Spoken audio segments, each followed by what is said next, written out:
Imagine trying to answer a phone call, but instead of reaching for a smartphone, you're standing next to a wooden box filled with battery acid and a tiny metal needle. Sounds insane, right? But that's exactly how the first ever phone call went down. No ringtones, no touch screens, just absolute chaos in a cramped Boston lab. We're talking about a world where communicating across distances meant clicking out Morse code on a telegraph, one tap at a time. Alexander Graham Bell was sweating bullets. He wasn't actually trying to invent the telephone to change the world right then. He was just trying to solve a massive corporate problem for Western Union.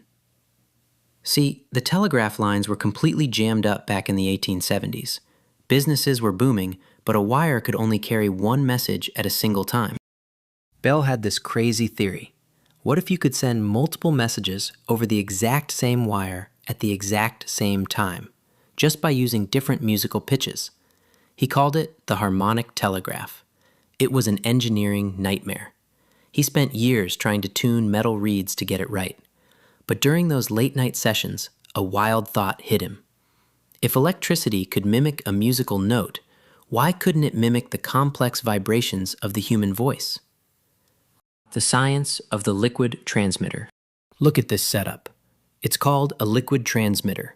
Let's break down how it actually worked without the boring textbook jargon. It relies on a principle called variable resistance. You talk into a funnel. Your voice creates sound waves, which are literally just waves of air pressure. Those waves hit a flexible parchment membrane and make it vibrate. Now, attached to that membrane is a tiny metal needle, and that needle is dipping into a little cup of water mixed with sulfuric acid. Why acid? Because pure water doesn't conduct electricity well. The acid makes it highly conductive. As your voice moves the membrane, the needle plunges deeper and shallower into the acid. When it goes deeper, electricity flows through the circuit easily. When it pulls back out, the flow hits resistance. This constant shifting creates a fluctuating electrical wave that perfectly matches the rhythm and pitch of your voice. That current travels down a copper wire to another room, where an electromagnet vibrates a second membrane, turning that electricity back into audible sound waves. Crazy, right? But the system wasn't perfect. In fact, it was highly unstable. On that fateful afternoon of March 10th, Bell was setting up the test apparatus. He was leaning over the workbench, adjusting the wires. Then, the famous accident happened. Bell accidentally tipped the cup, spilling the highly corrosive sulfuric acid all over his clothes. It was literally burning through his trousers. He didn't think about science. He didn't think about history. He just yelled out in pain for his assistant, who was waiting in the other room. "Mr. Watson, come here. I want to see you." Now here's the part people get wrong. Watson wasn't right next door with an open door between them. He was down the hall, behind closed doors, sitting in the receiving room. He wasn't supposed to hear Bell's actual voice through the air. But suddenly, out of that crude little wooden speaker box, Bell's voice came through. It was raspy, it was laced with static, but it was crystal clear. The very first phone call in human history was literally a workplace safety hazard. Watson dropped his tools, ran down the hall, and yelled, "I heard you! I could hear the words plainly!" They spent the rest of the night switching places, shouting lines of poetry down the wire to prove it wasn't a fluke.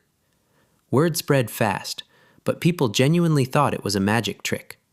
Skeptics would literally search the rooms during public demonstrations, looking for hidden speaking tubes inside the walls. They literally could not wrap their minds around the reality of a wire carrying a human soul. But here is the massive kicker that the history books usually gloss over. This whole invention sparked one of the ugliest, most cutthroat corporate wars in American history. Bell didn't invent this in a vacuum. On February 14, 1876, just a few weeks before that successful test call, Bell's lawyer rushed to the U.S. Patent Office in Washington, D.C. Here's the mind-blowing part. An inventor named Elisha Gray went to the exact same patent office on the exact same day to file a patent document for a telephone that used, guess what? A liquid transmitter. Bell's lawyer got there first. He submitted the application around 11:30 a.m. Gray's lawyer showed up around 1:30 p.m., a difference of exactly 2 hours. Rumors and court battles lasted for decades. Some historians argue that Bell's original patent didn't even have a clear description of the liquid transmitter design, and that a corrupt patent examiner secretly showed Gray's papers to Bell's team. Bell always denied it, but the fact remains.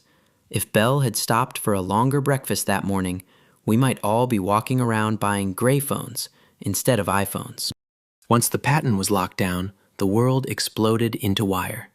But early phone systems didn't have phone numbers. You couldn't just dial a digit. You lifted the receiver, which immediately alerted a human operator at a central switchboard. You had to tell her the actual name of the person you wanted to talk to. Connect me to the Smith Bakery on Main Street. These operators, mostly young women because companies found they were calmer under pressure than teenage boys, sat in front of walls containing thousands of jacks. They would manually grab a heavy patch cable, stretch it across the room, and plug your wire directly into the other person's wire. If they pulled the wrong plug, your call died.